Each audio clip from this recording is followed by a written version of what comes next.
Mom's health crashed. She begged my husband for expensive surgery funds.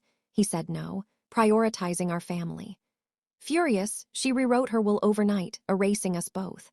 But her final gift letter arrived posthumously, revealing truths that handed us everything and humbled the vultures circling. The envelope came on a Tuesday, 3 weeks after the funeral, and I almost didn't open it. Not because I was afraid of what was inside.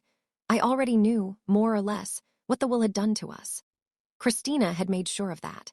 She had called me the evening after the reading with a warmth in her voice I hadn't heard since we were children, and it took me a full 30 seconds to understand that the warmth wasn't for me.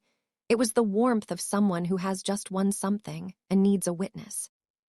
She finally did what was fair, Christina said, which was how I learned that Joe and I had been removed entirely. So the envelope wasn't the will. The will had already been read in an attorney's office in Dayton, in a room I had not been invited to enter because my name was no longer in it. The envelope was something else. It was addressed in my mother's handwriting, Tara Wilson's handwriting, the tall, looping cursive she had used my whole life, and in the upper left corner where a return address should have been, she had written only, for Kelly. After. I set it on the kitchen table and made coffee and stood at the counter drinking it, watching the envelope the way you watch something you aren't sure is still moving. Then Joe came in from the garage, wiping his hands on a shop rag, and saw my face. "What is it?" "Mom," I said.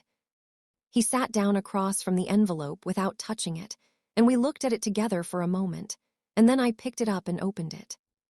To understand what the letter said, you have to understand what had happened in the 8 months before my mother died. And to understand that, you have to understand the particular shape of our family, which was not a cruel shape, only a tilted one.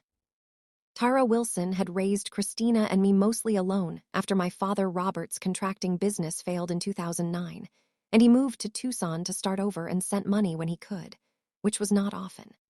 She had worked as a dental office manager for 22 years, and she had been careful with money in the specific way that people who have survived one financial collapse are careful. Not miserly, but precise, accountable, with a ledger in her head that was always running. She kept a savings account she called her Independence Fund that she never touched and never discussed in detail, though I knew it existed because she had mentioned it once, when I was in my late 20s, in the context of not being a burden. Christina was 3 years older than me and lived 20 minutes from our mother and had always been the daughter who showed up for holidays, for car trouble, for the slow, ordinary maintenance of closeness that I had never quite managed from 4 hours away. I did not fault her for this.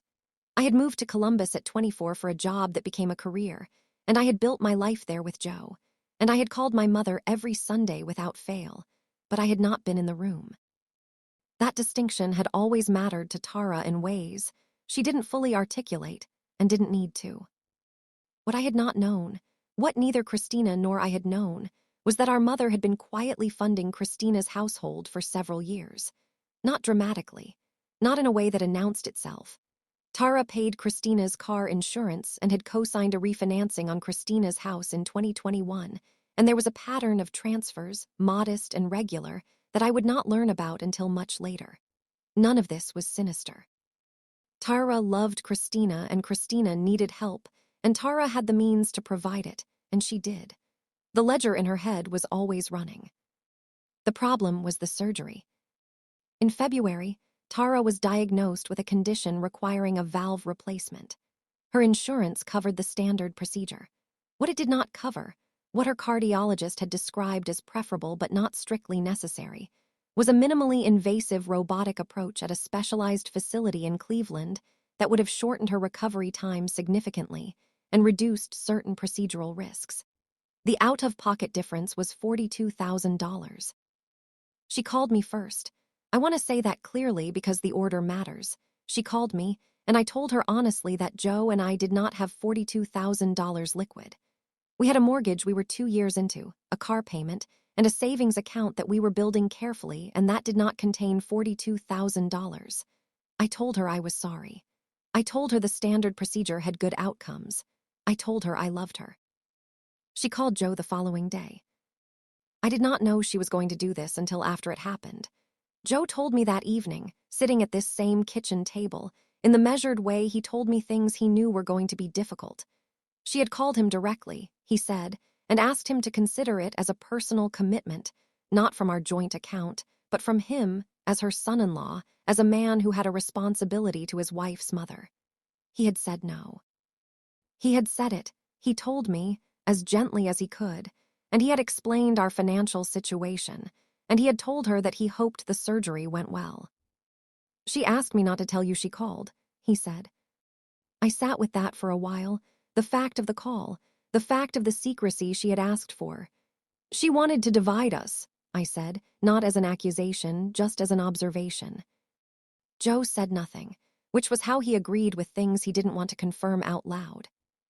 The standard surgery happened in March. The recovery was hard and then harder, in the way these things sometimes go. And by June it was clear that the complications were serious.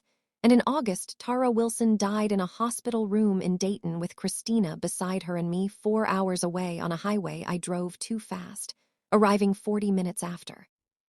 The will had been changed, 6 days after Joe said no.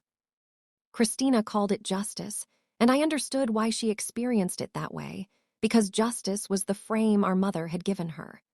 I know this now because of the letter, but I suspected it then, sitting in my kitchen holding a phone while my sister's warm voice filled the room. Tara had told Christina what Joe had refused. She had framed it, I imagine, as a betrayal, not because she believed it was a betrayal exactly, but because Tara Wilson's ledger was always running, and when something entered the debit column, it needed a reason, and Joe and Kelly didn't have the money was a harder thing to carry than Joe and Kelly chose not to help. Christina had not questioned the frame. Why would she? Her mother was sick and frightened, and a man had said no, and the ledger had been adjusted accordingly. It was coherent. It was a story with a shape. What Christina did not know, what I did not know until the letter, was what the ledger actually contained. The letter was 11 pages, handwritten on the yellow legal pad paper my mother had used for grocery lists and notes to herself her whole life. It was dated 4 days before she died, which meant she had known, or had begun to understand, what was coming. Her handwriting was unsteady in places. In other places, it was the same tall, looping cursive it had always been, and the inconsistency was the most painful thing about reading it. The way her hand had steadied, and then faltered, and then steadied again, as if she kept deciding to go on. She wrote to me, not to Christina. She wrote asterisk for Kelly on the envelope, and she meant it. She started with the surgery. She wrote that she had been afraid, and that in her fear she had done something she was not proud of, that she had called Joe because she thought he might be easier to reach than I was. And by easier to reach, she meant that she believed Joe made the financial decisions in our household. And she had wanted to go around me to him because she had thought, for a long time, that I deferred to him in ways that were not good for me, and she had wanted to test whether that was true. She had not understood, she wrote, that the correct response to believing your daughter had an unhealthy dynamic was not to exploit the dynamic. She wrote the word asterisk exploit, and then she crossed it out and wrote it again. She left it. Then she wrote about Christina. The transfers, the co-signatures, the years of supplemental support, she named all of it, with amounts and dates, in the same precise way she kept everything. The total, across 6 years, was just under $90,000. She had not told me about any of it because she had not wanted me to feel that Christina needed help, and I did not, which she recognized. Writing it out on yellow legal paper in a hospital room was its own form of accounting that had done neither of us any good. She wrote that she had changed the will in anger and known, even as she was doing it, that the anger was not entirely honest. She wrote that she had needed somewhere to put her fear, and Joe's no had been a place to put it. She wrote that this did not make the will right. She wrote that she was sorry.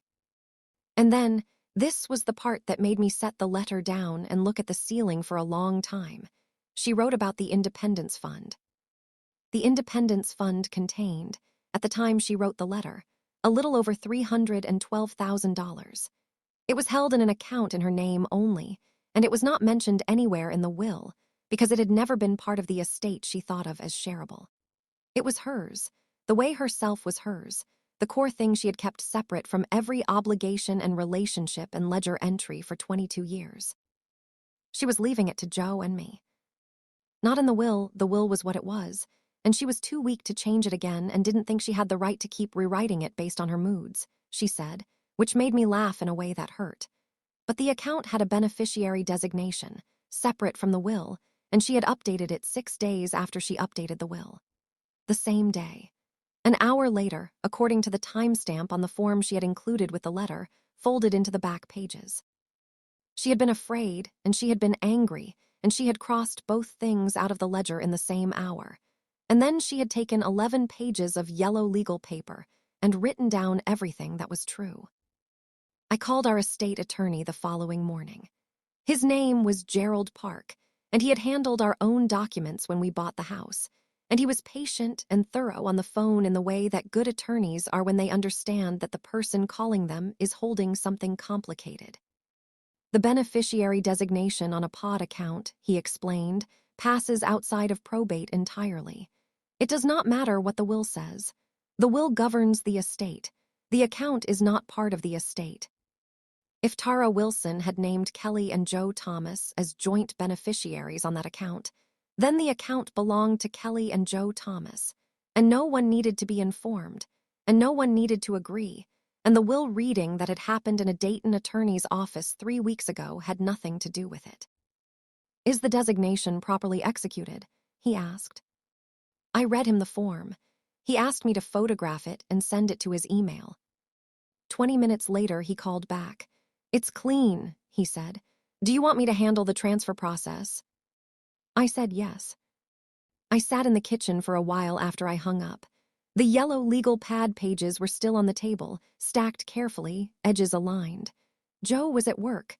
The house was quiet. I thought about my mother at her kitchen table in Dayton, the same table where she had helped me with homework, where she had drunk her coffee every morning for 20 years, writing 11 pages in a hand that shook, and then steadied, and then shook again, trying to get the ledger right before she ran out of time to correct it. She had not called to tell me she was doing this. She had not asked for anything in return. She had just written it all down and addressed the envelope and put it in the mail, the way she had always handled the things she was most serious about, without ceremony, without audience, with only the fact of the thing itself.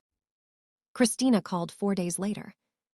She had, apparently, begun looking into the estate in the practical way that inheritors do, and she had encountered a reference to the pod account in some paperwork, and she had called the bank, and the bank had declined to discuss it with her, and she had then called me with the warmth fully gone from her voice.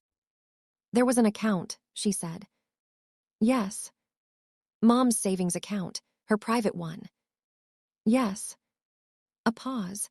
"Gerald told me it wasn't part of the estate." "It wasn't," I said. "But you knew about it." "I knew it existed. I didn't know the amount or the designation until the letter." "What letter?" Her voice sharpened on the 2 words. I thought about how to answer this.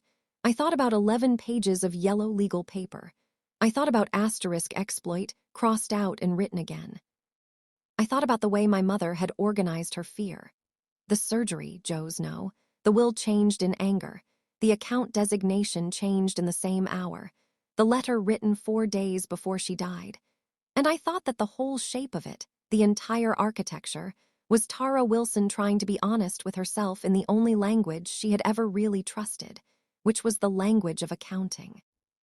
"She wrote me a letter," I said, "before she died." "About what?" "About all of it." Another pause. "Longer. Was it about me? About the money she gave me?" "Christina." I let her name sit there for a moment. "She loved you. That's in the letter, too. The whole thing is in the letter." I heard her breathing. "She knew she hadn't been fair," I said. "To either of us, she was trying to fix it." I don't know if Christina heard this the way I meant it. I don't know if the frame could be moved, if the story her mother had given her, Joe said no, and they didn't help asterisk, could accommodate a different shape. That was not something I could fix. I could only say the true thing and let her decide what to do with it. We did not have a long conversation. We agreed to talk again, and then we didn't, for several weeks, and when we eventually did it was careful and brief, the way it is when two people are finding the new dimensions of something that used to be familiar. Joe came home that evening to find me still at the kitchen table. The letter and the bank form and Gerald Park's card arranged in front of me like a hand of cards I was deciding whether to play. He read my face the way he always read my face, which was the thing I had needed most in the year we had just lived through, and the thing I had not always remembered to tell him. "Good news or bad news?" he said. "My mother was sorry," I said. He sat down. He didn't say anything, which was how he waited for things he understood were not finished yet. I told him about the letter, the surgery, the call she had made to him, the reason she had made it. I watched his face when I got to that part, the part where I told him she had believed I deferred to him, that she had been trying to go around me to reach some more pliable version of my household. And what moved across his face was not offense, but something quieter and more tired, the look of a man who had been carrying a thing for 8 months and was now being handed its correct name. "She thought I controlled you," he said. "She thought she was protecting me by testing you." He was quiet for a moment. "Did you believe that I—" "No," I said. "I never believed that." He nodded slowly. He looked at the table. "She left us the savings account," I said. $312,000 outside the will, beneficiary designation. Gerald says it's clean." Joe looked up at me. He didn't say anything for a long time. "She changed the will and the account designation in the same hour," I said. "She was angry and she was sorry and she did both things at once, and then she wrote me 11 pages explaining why." I watched him work through this, the particular effort of holding someone's fear and someone's love and someone's mistake in the same hand, without collapsing any of them into the others. Joe was good at this, better than me, better than most people I had met. It was the thing about him I had trusted from the beginning. "She was trying," he said finally. "Yes. I'm sorry she was scared." "Me too." We sat there for a while. The letter on the table between us, the tall looping cursive, the pages where the handwriting shook and then steadied. Outside, the neighborhood was doing what it did in the evening. A lawnmower somewhere down the block, a car backing out of a driveway, the ordinary sounds of people living their ordinary lives without any awareness of what was happening inside this particular house at this particular table. I stacked the pages carefully and put them back in the envelope and set it on the counter where I keep things that matter. Then I asked Joe if he was hungry, and he said yes, and I started making dinner. The $312,000 did not change our lives in the dramatic way that money sometimes changes lives in stories. What it did was quieter and more durable. It cleared the mortgage's second lien, the one we had taken on for the roof 2 winters ago, and it went into a fund we opened together with Gerald's help, one that would sit and accrue until we decided what it was for. We had not decided yet. We were in no hurry. Christina and I found our way back to something, slowly, over the following year. Not the same thing we had been before. That shape was gone, and I think we both understood it was gone, and neither of us mourned it very loudly. What we found was smaller and more honest, the way things are when two people have stopped performing their relationship and started simply having one. She asked me once if she could read the letter. We were on the phone, a Sunday afternoon, which was when I called now out of a habit so old I no longer thought about it. I thought about 11 pages. I thought about asterisk exploit, crossed out and written again. "Not yet," I said. She was quiet for a moment. "Okay," she said. I don't know if the yet will ever become a yes. I keep the letter in the envelope on the counter for a while, and then moved it to the drawer where I keep the documents that are mine, the ones that don't need to be performed or defended or explained to anyone, the ones that are just true. My mother had one language she trusted completely, and at the end of her life she had used it to say the things she had never managed to say out loud, and she had mailed it to the right address, and it had arrived on a Tuesday, and I had almost not opened it. I think about that sometimes. The 11 minutes the envelope sat on the counter before I picked it up, how close I came to leaving it another day. I'm glad I didn't.